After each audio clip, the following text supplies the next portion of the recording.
тапсырмасын тексеру үшін алдымен кетеден осы тақырыптық тест тапсырмасын белгілейміз. Белгілеп шығамыз.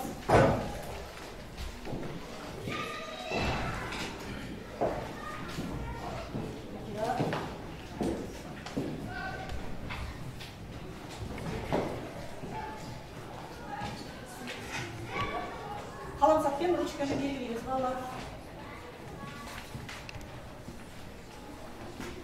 Екі сағатта берілген тақырыпты тест тапсырмасымен қорытындылаймыз.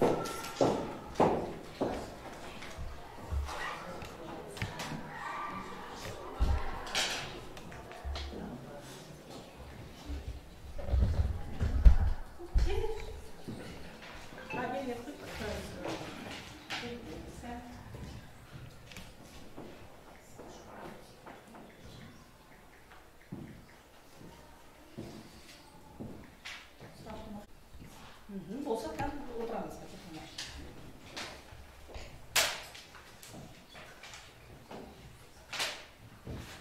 Болған оқушылар қолымызды алға қойып отырамыз.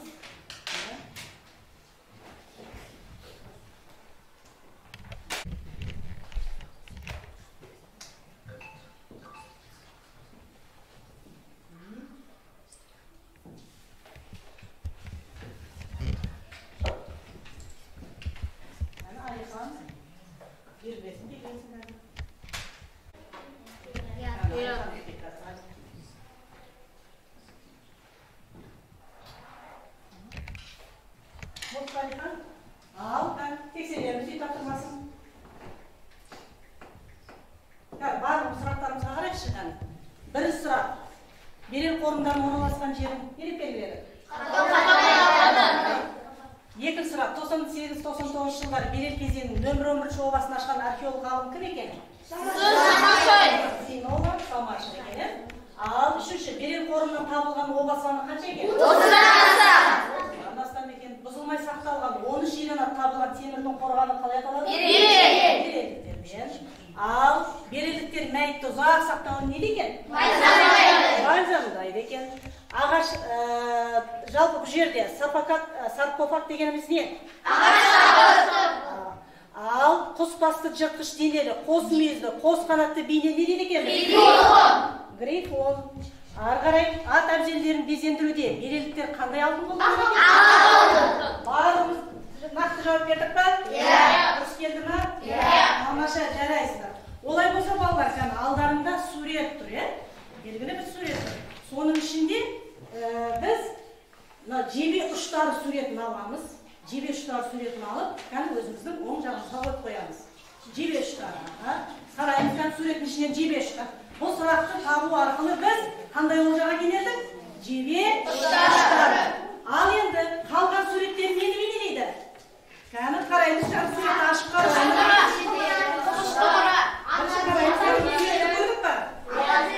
Ал тек қана қол көтеріп айтайықшы, не сурет көріп тұрмыз?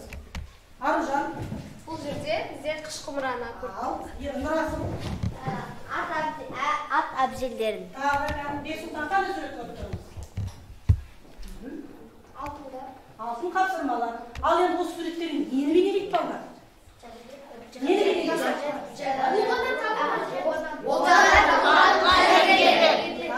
Археологтар зерттеген олжалар. Археологтар зерттеген олжалар. Ал олай болса балалар, біз Берел қорғанымен танысып, тест тапсырмасымен қорытындыласақ, ендігі сабағымыз тасмола мәдениетінің археологиялық ескерткіштерімен танысады екенбіз.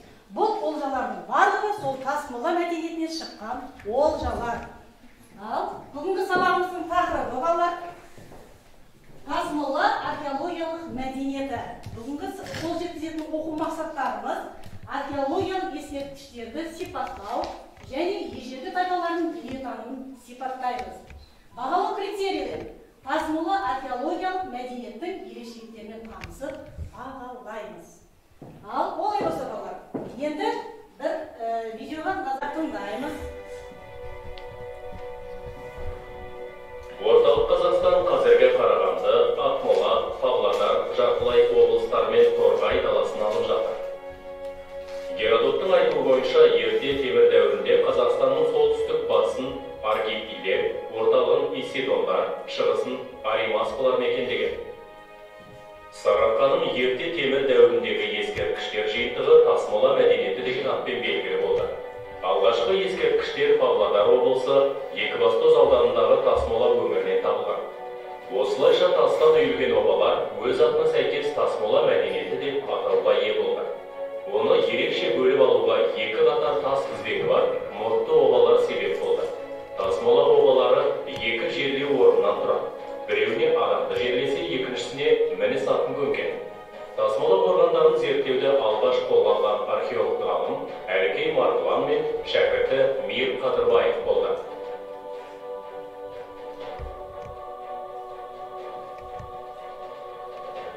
Әлкей Хақанұлы Марғұлан 1904-1985 жылдар Павлодар облысына қарасты Баянауыл елді мекенінде дүниеге келген.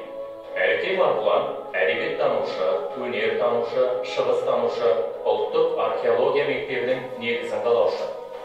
Бүкіл одақтық география қоғамының толық мүшесі 1933, филология ғылымының докторы 1945, Қазақстан ғылым академиясының академигі 1958, Қазақ КСР-ның еңбек сіңірген ғылым қайраткері 1961. Ғалымның редакциясымен Шоқан Уәлихановтың шығармаларының 5 томдық академиялық жинағы жарық көрді. Сондай-ақ Әлкей Хақанұлы қазақ халқының аңыз ертегілері мен жырларын зерттеген ғалым. Мир Қасымұлы Қадырбаев 1932-1982. Ақмолада дүниеге келген көрнекті археолог ғалым, қола дәуірі ерте көшпелілер, орта ғасырлар, қазақтың отырықшылық мәдениеті бойынша сан салалы еңбектердің авторы. Ғалымның негізгі зерттеу тақырыбы тасмола мәдениеті болды, және осы мәдениетті жан-жақты ғылыми негіздеді. Ғалымдар мұртты обалар обсерватория рөлін атқарған деп есептейді. Мұртты обалардың 4 түрі кездеседі. А. Үлкен обаның шығыс жағынан салынған кіші оба, кіші обаның шығысынан мұрт сияқты екі қатар тас тізбек кетеді. Екі оба оңтүстіктен солтүстікке қарай қатар тұрғызылады. Шығысқа қарай мұрт сияқты екі қатар тізбек салынған. Б. Алдымен бір үлкендеу оба салынады, оның үстіне тағы бір кіші оба тұрғызылады. Үлкен қорғанның шығыс жағынан екі қатар тас мұрт тізіледі. В. Ара жігін білдірмей, бірінің үстіне бірі салынған екі обадан тұрады. Шығысқа қарай екі тас тізбек тартылған. Мұртты обалардан алынған заттық деректер үшке бөлінеді. Қару-жарақтар, ат әбзелдері, ғұрыптық заттар, әшекейлер, тұрмыстық бұйымдар. Тасмола мәдениетінің қолөнеріне алтыннан жасалған жолбарыс пішіндері, таутекенің қола мүсіндері, қабан мен бұлан белемленген қола айналар, шиыршықталған қабан тәрізді мүйіз қапсырмалар сақ қолөнеріне жатады. Аңдық нақышта дайындалған көп тұлғалы композициялардың бірі мүйіз қапсырмадағы көрініс алыстағы тұлғаның алдыбел ескерткіштеріне ұқсас. Табылған зергерлік бұйымдар бедерлеу әдісімен көркемделген. Зерттеушілердің көпшілігі мұртты обалар жаратушы мен ата-баба рухына табыну орны болған деп есептейді. Мұртты обалар ежелгі заманда Қазақстан аумағында өзіндік ерекшеліктері бар мәдениет болғанының айқын дәлелі. Ал балалар көріп болса, енді біз мына картаға назар аударайық. Картада бізде қазір көрсетілгендей, енді қараймыз, бұл ерте темірдегі сақ дәуірінен қалған обалар деген. Ал ерте темір дәуіріндегі сақтар қандай аймақтарда орналасқан екен? Орталық Қазақстанда, шығысында археологиялар, шығысында аримаскалар. Қабаттаспаймыз, тыңдаймыз, солтүстігінде археологиялар, шығысында аримаскалар. Міне осы сақ дәуірінен қалған тайпалардан олжалар бізге қандай заттай дерек арқылы тарихи мәлімет береді екен. Ал біздің ұлт болып қалыптасуымыз осы ерте сақ дәуірінен қалыптасқан екен балалар.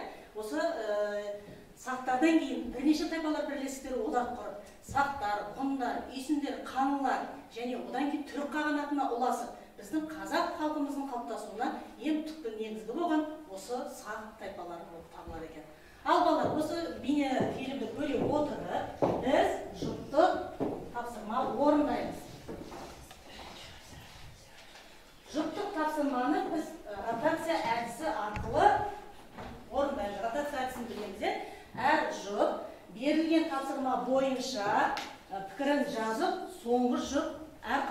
соңғы жылы қорытындылап қорғайды. Ал бірінші топтың, бірінші қатардың бірінші жұбына мұрттобалардың ерекшелігі қандай? Қазір бірге бастаймыз. Екінші қатардың жұптарына археологиялық ескерткіштерді сипаттау. Үшінші қатардың жұптарына ежелгі тайпалардың дүниетанымын сипаттайсыңдар. Қаны оқулықпен жұмыс жасаймыз. Бірінші анықтап аламыз, жұппен келісеміз, археологиялық ескерткіштерді сипаттауға қай бағытты көрсетеміз, дүниетанымын сипаттауға қандай бағытты көрсетеміз, мұрттобаның ерекшелігіне қандай бағытты көрсетеміз, жұппен бірлесе отырып жазып, келесі жұпқа ұсынамыз. Келесі жұпқа ұсынып, соңғы жұп қорытынды жасап қорғайды. Ал, іске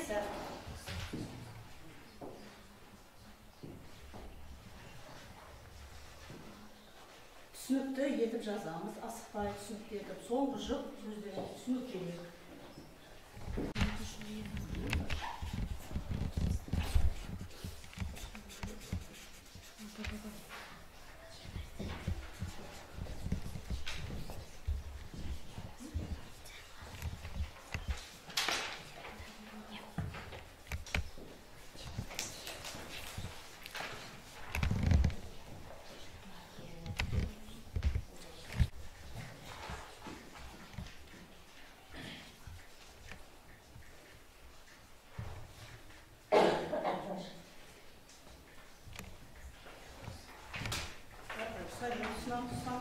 Сынамыз. Қалынаушылар кәдімгі жазатын жүкпен талқылап отырамыз. Сынамыз ағай. Сынамыз.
Жұбы болды.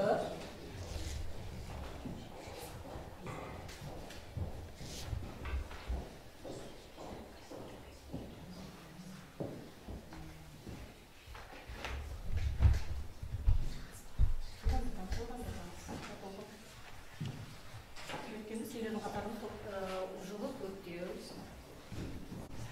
Ал қорғауға дайын отырыңдар. Қазір әр оқушының қолын түсіруіміз мүмкін. Қорғауға дайын отырыңдар.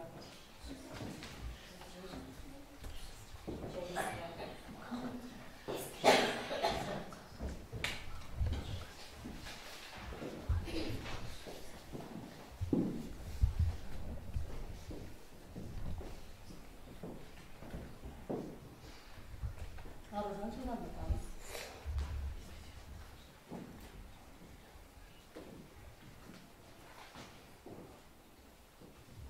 Gel devletten asılmaz. Al, gel. Arkeologiya. Біздің тақырыбымыз археологиялық ескерткіштерді сипаттау. Сол кездегі тайпалардың темірдің кең қолданыста болғанын көрсетеді.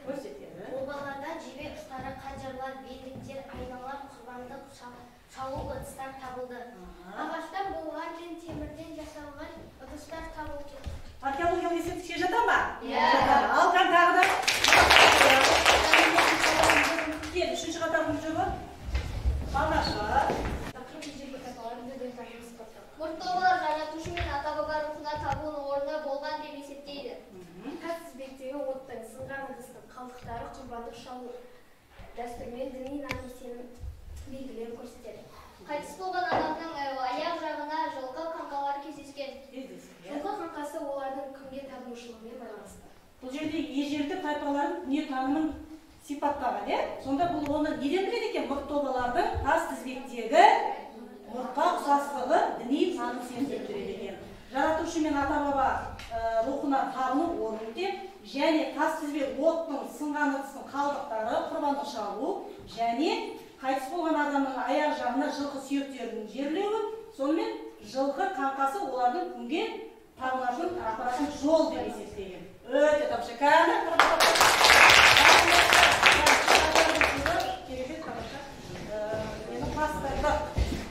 Берілген тапсырманы олай болса, бұл тапсырманы орындай отырып, біз келесі жаңағы археологиялық олжаға тап боламыз.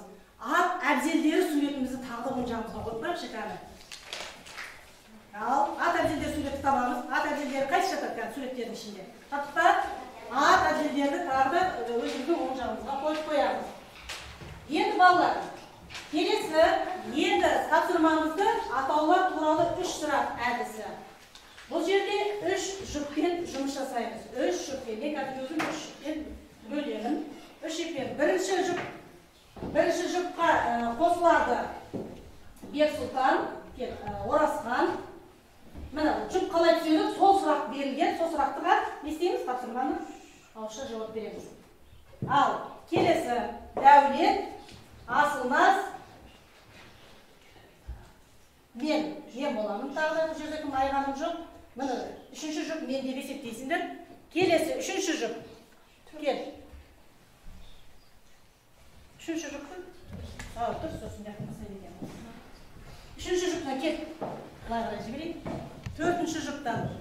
Не қарай салады? Қарай кел. Міне, қандай сұрақ түседі? Сол жұпта сұраққа жауап береміз. Ал, одан кейін 5-ші жұп. Кел, Алихан, сен мұнда қара. Бұрыш қалай түсті, сол бұрыштағы сұрақтарға жауап береміз. Ал, Нұрасыл, бұрыш қалай түсті, сол сұраққа жауап береміз. Келесі жұпта, яғни тағы да 3-ші жұп болады. Бұл жерде неліктен деген сұрақ маған түсіп отыр. Ал, дайындаламыз кәні. 3 минут уақыт беремін дайындыққа. Яғни сұрақ беріледі, тапсырма тұр, сол тапсырмаға сұрақтарға жауап береміз. Яғни атау, мұртты оба, сол қайда орналасқан, қашан, қай ғасырға жататын және қалай орналасқанын түсіндіреміз. Келесі жұп, мұртты заттай дерек, атау дерек, не табылды, қандай заттар кездесті және қалай орналасқан. Сол бойынша келесі жұп Леонард сервисімен кім қайда және қашан сұрақтарына жауап береді. Келесі А сызбасы бойынша түсініктеме береміз, Ә сызбасы бойынша түсініктеме береміз, Б сызбасы бойынша мұртты обалардың орналасу 4 ерекшелігін сипаттаймыз. Ал дайындық жұмыстарын жүргіземіз. Рахман, үшеуіңі бөлшік тасасыңдар. Мұнда қарайсың.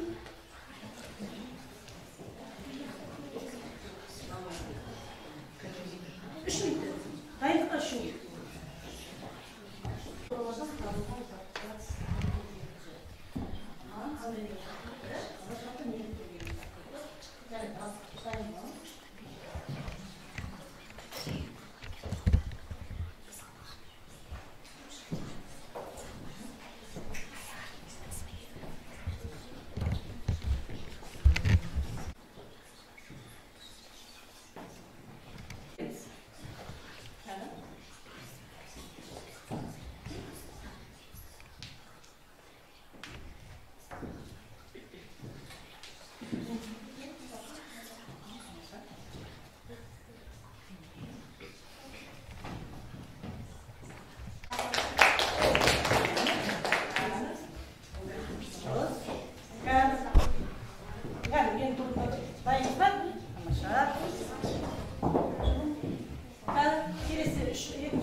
сендер кадрлық жұмыс болу керек,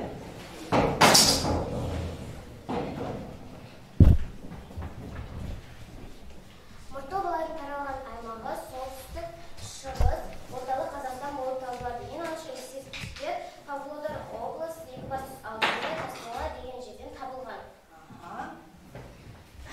Мен сұрағым қашан? Мұрты обалар біздің заманымызға дейін 7-3 ғасырларға жатады. Менің сұрағым қалай? Геродоттың мәліметіне сүйене отырып ғалымдар солтүстіктің архипелер, орталығын Исседондар, шығысын Аймастар мекендеді деген болжам бар. Мұрты обалар сақтардың осы тайпаларына жалғасады. осы тайпаларына тән дейді, мұрты обалар. Тамаша, жарайды. Қаны, ал келесі 3 жұртты, мұрты обалардан табылған деректер қаны. Неше? Мен сұрағым неше? Мұрты обадан табылған зат деректер 3 топқа бөлінеді. Қару-жарақтар, ат әбзелдері, ғұрыптық, әшекей, тұрмыстық заттар болды. Менің сұрағым қалай? Сонымен қатар тасмалықтар, ағаштан, терімен жасалған ыдыстарды пайдаланады. Қыш ыдыстар аз кездесуі көшпелі өмірде сипаттайды. Себебі көшіп қонып жүргенде сына қоймайтын ыңғайлы ыдыстарды пайдаланған. Тамаша, яғни ағаштан, теріден, немесе темірден ыдыс жасайды. Маған сұрақ деген қандай? Ал енді жаңа айттым, мұрты обалардан қандай заттар табылды? Қыш құмыралар, ат әбзелдері, қару-жарақтар және әшекей бұйымдар. Айна, сонымен қоса құрбандық шалатын ыдыстар. Кәні, қол шапалақтап қойғанымыз. Келесі шық. Кел.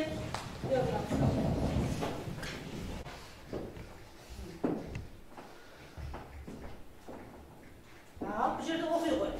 Құрбандық қоғамның маңында шалынды деп жазды. Түртеміз. Сен сұрағың кім? Геродот. Арғарай екінші сұрақ кімге келді? Ал, көзір. Табылған археологиялық ескерткіштер мәдениеті деп аталады. Оның жауабы орталық Қазақстан. Орталық Қазақстаннан табылған келесі. Орталық Қазақстан жанатын обалар табылған. Менің сұрағым ерте темір дәуірінде. Қашан жатады, қай дәуірде жатады? Ерте темір дәуірінде жатады. Тағы да кәні қолпаштап қойғанымыз.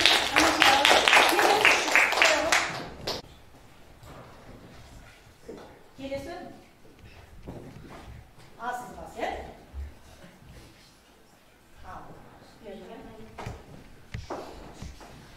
Менің сұрағым қайда? Орталық Қазақстанда мұрты обаның А бейнесі үлкен оба. Ол жерге қайтыс болған адамдарды жерлеген. Асыз басында бірінші үлкен оба кездеседі екен. Онда кімді жерлейді екен? Қайтыс болған адамды жерлейді екен. Ал арғарай, сонда сұрағым? Қайда? Қайда? Келесі. Сұрағым қандай? Менің сұрағым қалай? Қалай орналасқан? Үлкен обаның шығыс жағына қарай кіші оба салынған. Онда жұмсаты жерлеген. Және де оның жан-жағында құрбандық шалу ыдыстары бар. Және де өлген адамның аяқ жағынан жылқының қаңқасы, сүйектері табылған. Ол жағы қай жерде көрініп тұрған, е? Ал арғарай келесі сен сұрағың қандай? Менің сұрағым неліктен? Неліктен? Шығыс жағына мұрт тәрізді доғал тас тізбек орналасқан. Мұртқа ұқсас болғандықтан мұртты оба деп аталған. Дұрыс айтады. Тамаша, келесі. Сызбасы. Бізде мұрт обаның сызбасында үлкен оба солтүстікке салынған, ал кіші оба оңтүстікке салынған. Сұрағың қайда? Қайда орналасқан? Менің сұрағым қалай? Қалай? Шығысқа қарай мұрт сияқты екі қатар тас тізбек салынған. Менің сұрағым неліктен? Зерттеушілердің көпшілігі мұртты обалар жаратушы мен ата-баба рухына табыну орны деп есептейді. Ал енді Алихан, бұл жерде қалай салынған дейді? Шығыс жағына салынған. Тағы да не көріп тұрмыз? Кішкентай? Кішкентай Обалар, е? Обалар. Ода не жерде болды екен? олардан аттың Сүйек қаңқалары. қаңқалары. Ал мына не екен? Ол Құрбандық шалынған ыдыстар. Қазір қошеметтеп қоямыз. Келесі 6-шы жұп келеміз. Келем. Бұ сызбасы.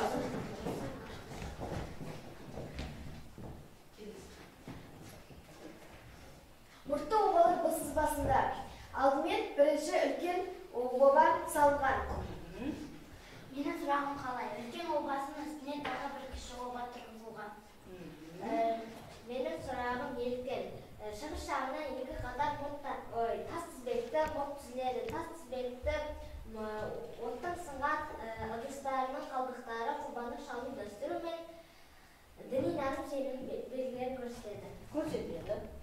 Ал, оған тек кетсек, ары қарай жалғасып кетеді. Болды па? Үшеумізден жауап бердің, е? Ал мен сендерге сұрақ қойғым келіп жатыр. Ал неге бұл екі сызбадан үшінші сызба өзгеше келеді? Өйткені ол жерде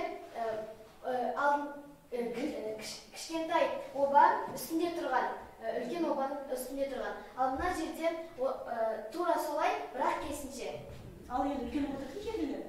Үлкен обада қайтыс болған адам. Оның үстіне Оның үстіне оның мініс аты. мініс аты жерленген. Яғни бұл жерде бірінің үстіне бірі қатар орнатылуында, ерекшелігі. Тамаша, қазір қолпаштап қоямыз. Ал, үшінші жұп, жетінші жұп, үш жұп керек. Жетінші жұп. Қазір бізге берілген Оба сызбасы. Маған берілген сұрақ қайда? қайда? Бұл жерде ара жігін білдірмей бірінің үстіне бірі салынған екі обадан тұрады. Ара жігі білінбейді. Бұл нұсқасына қарағанда ұқсас. Бірақ оның үстіндегі ара жігі білінбейді. Ал, саған берілген сұрақ? Шығысқа қарай екі тас тізілген. Қайтыс болған адамның аяқ жағына жылқының қаңқасы көмілген. Ал, маған берілген сұрақ неліктен дейді.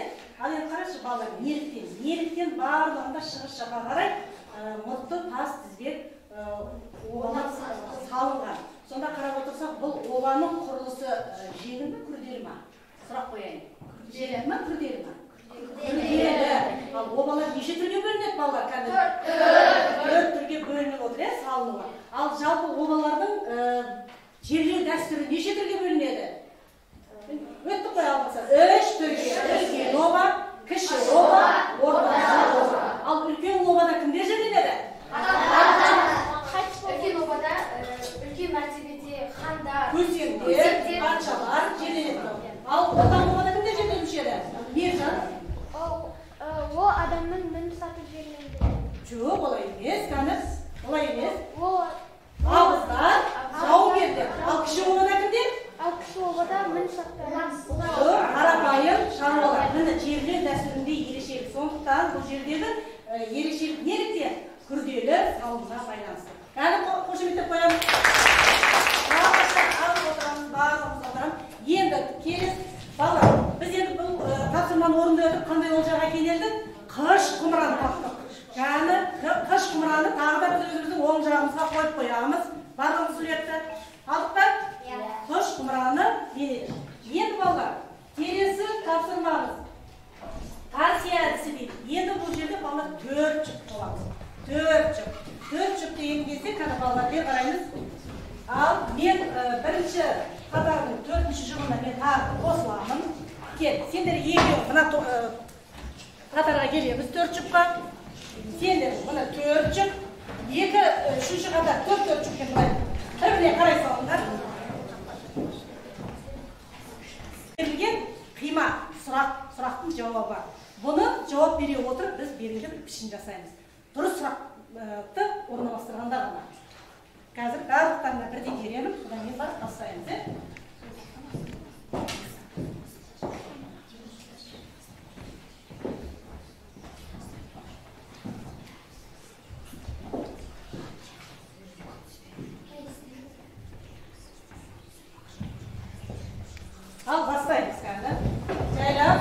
Егер жібердеміз, асықпаймыз, сабырламаймыз. Сұрақ.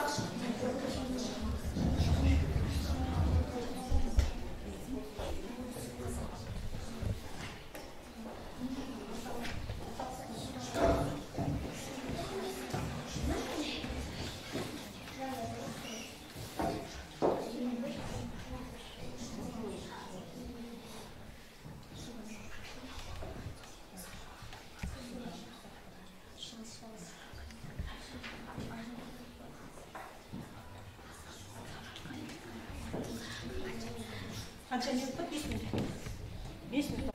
Сұрақтан не қылайық? Келеді ғой бұрыштан. Ойластыр, ана сұрақ пен мына сұрақ сәйкес келу керек. Бұрыш алдайды. Сондықтан нақты сұрақ.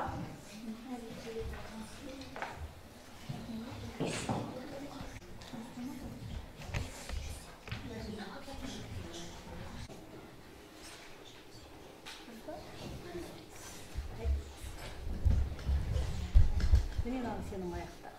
Мынанікі ма не? Ана Қырасың ба сәйкес? Дұрыс сұрақ шығу керек қой жауабын.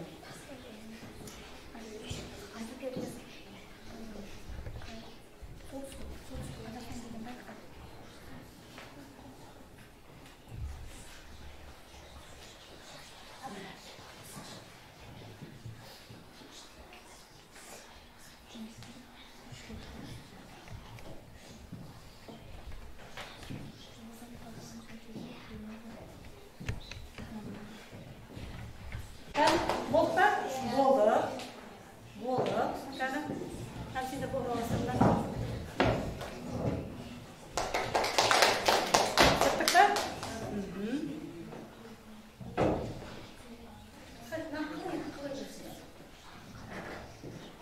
Қасымлы мәдениеттің хронологиясы. Қайғысы бар? Мәлі. Ал, обадан аз кездесетін зат. Ал, шықылар. Ал, обадан табылған жәдігерлер бөлінеді. Қаншаға? 3 топқа. Ал, солтүстікте мекендеген тайпалар. Қайсысы? Ал, ары қарай. Тура келді ме?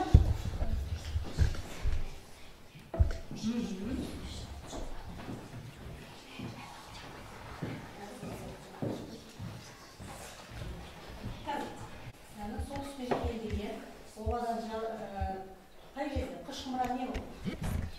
Қыш құмыра. Термометрден 200 метрге дейін. Ал, оқи ғой. Обадан аз кездесетін зат қыш құмыра. Обадан табылған жәдігерлер. Қару-жарақ, ат әбзелдері, әшекей, тұрмыстық заттар. Тұрмыстық заттар. Ал, келесі 4 түрге кездеседі. Обада аз кездесетін зат Қыш құмыра. Ал, Димаш 200 метрге дейін.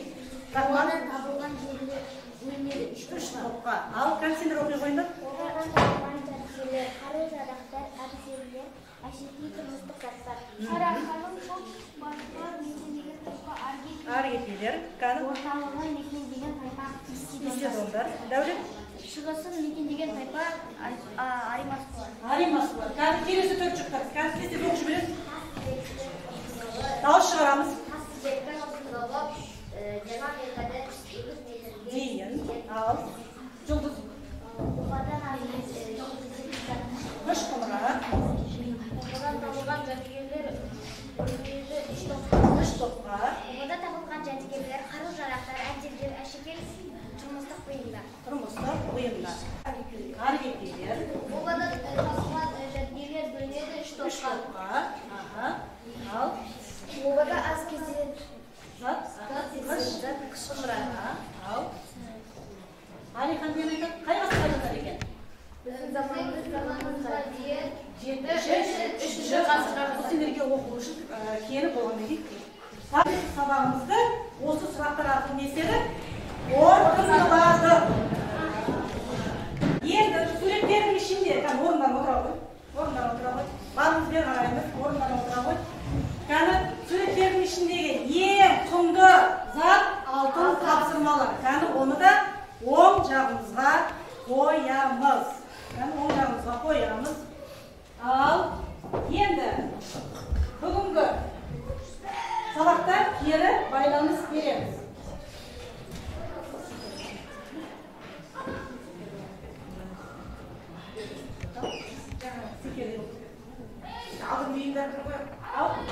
Кері байланыс береміз бала.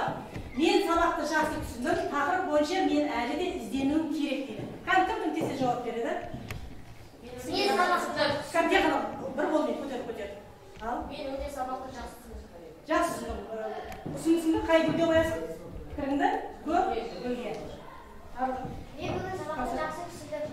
Мен бүгінгі сабақта топтық үш тәсілдік жұмысты үйрендім. Жұлдыз. Мен бүгін сабақты жақсы түсіндім. Тағы не нәрсе қызықты болды, Мен сабақты өте маған өте сабақ қатты ұнады. Қазір? Мен өте сабақты жақсы түсіндім, өйткені маған нотация әдісі ұнады. Жарайды, ал бағалауды кәні тез ашып берейікші, артқа бағалаймыз.